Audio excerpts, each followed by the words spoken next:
Assalamu alaikum, friends. This is Yassin Rashad. I'm a native Arabic teacher for non-Arabic speakers, and now you are watching Standard Arabic Conversation course.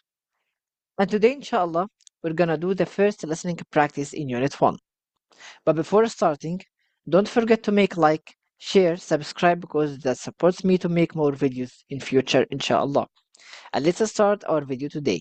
So here in this practice, I will say a word, and you have to choose one from these two pictures. Okay, and we will start from here, and then we'll go to the second and third and fourth and fifth and sixth. Okay, so واحد اثنان ثلاثة أربعة خمسة and ستة. Okay, and we learned numbers before, so we'll start from one. So واحد طبيب. So which one? Yes, this one. Perfect.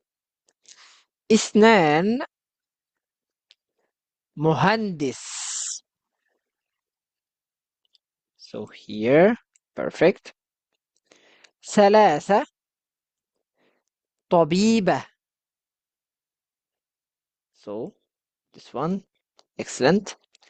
أربعة مدرس.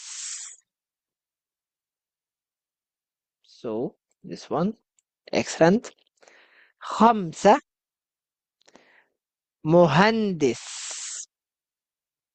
So here, excellent. ستة طالبة. Okay, this one, that's perfect. And you will find the listening file on my website, and you will find the link in the description so you can practice with yourself. And now this is our video today. I hope all is clear, and I hope you are doing great. And if you have any question or problem or suggestion, you can write them in the comment. And see you next time in a good health. مع السلامة.